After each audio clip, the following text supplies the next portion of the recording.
Hey guys, welcome back to my channel. So after a few months of being into this hobby, I finally decided to get myself a numpad or a dumbpad. So these are basically very small keyboards, usually just for the number pad, and they are programmable. So this right here comes with a knob. It's called the Atlantis PS17. So as you guys can see, a knob is given, and there's also a white type C cable included. It's pretty nice so far, and links will be down in the description if you're interested. There will be a link to the Taobao and a link to their Shopee account. So inside this bubble wrap is the numpad itself. It comes with this little sticker on top that says Atlantis, which is basically the brand of this little PCB. So you can stick it on the keyboard if you want to. Now let's move on to the unboxing. Inside all of this bubble wrap, of course, it's the Atlantis PS17 itself. So it's a 5-pin Hotswap PCB, which is actually south facing, so a lot of switches will fit onto this and there will be no problems with any of the keycaps.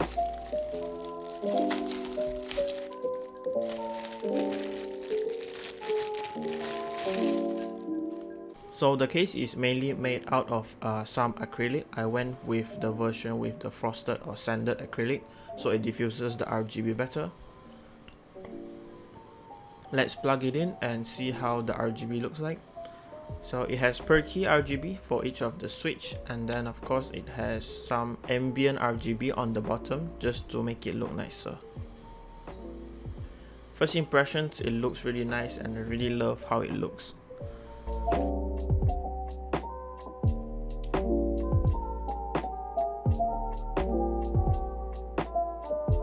So for the switches, I'll be using some Echo Matcha greens. You guys can pause if you want to take a look, but it's basically a 55 linear switch, so huge thanks for Echo for sending this out. I especially love how they package their stuff, and you can see there's 45 switches included in this box. Links will be down in the description if you want to get them too. So for the keycaps, I'll be using some ASA profile keycaps. These are the Echo Midnight keycaps sent over by Echo. So this is their midnight colorway that looks really nice. I think that it's pretty well, especially for a double shot PBT keycap. Again, this will be linked down in the description below if you are interested in purchasing it.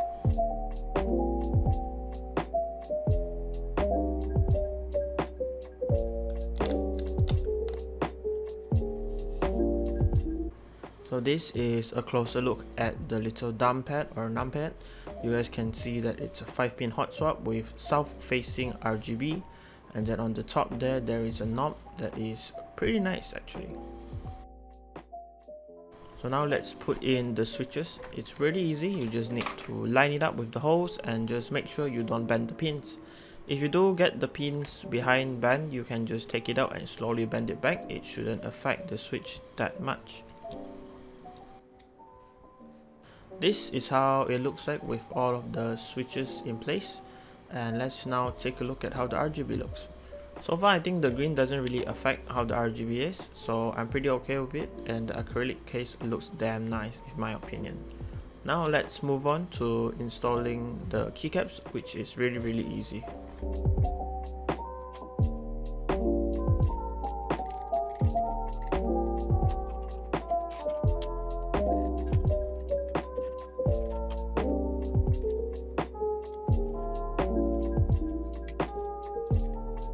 So it's now time to put on the knob. It feels pretty nice and it just slips into place. So it's actually configurable via VIA and QMK software, so it's pretty interesting. And this is how it looks like with the RGB on, and in my opinion, I'm really loving this first numpad build, and it looks awesome in my opinion. Now let's take a look at the sound test and see how it sounds like with the stock stabilizers.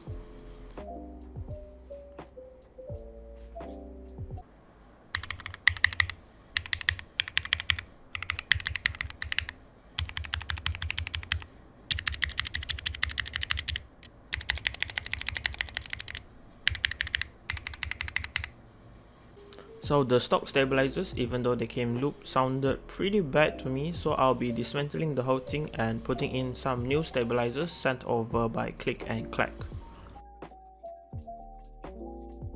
I want to give a huge shout out and thanks to Zin from Click and Clack for sending this out for my build. So these are going to be some screw-in stabilizers. I believe they are cherry stabilizers and they are already wholly modded, so huge thanks to Click and Clack for sending this over and supporting my channel. So the stabilizers look like this and they come with some washers and some screws. Make sure not to lose them. I did lose one of the washers, so I'll be replacing it with some electrical tape just to make sure it doesn't wobble that much. The stabilizers are quite easy to install. You just need to put them into the hole and then just screw it into place, and it should be the same for all of the stabilizers. So if you get one down, it will be much easier and you can just proceed to the others.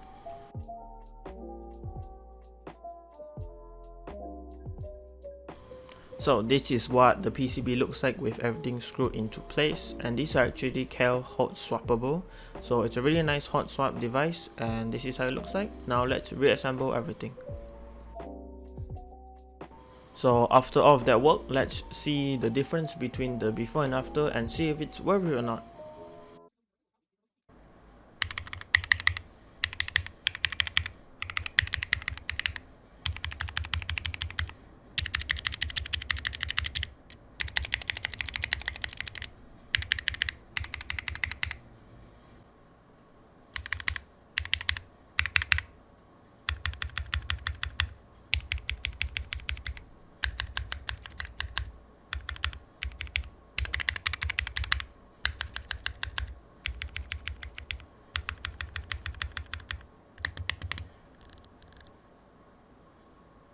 So after using this for a few more days and after changing the stabilizers, I would say that upgrading was definitely a good thing to do. There's so much less rattle and they're just so much smoother.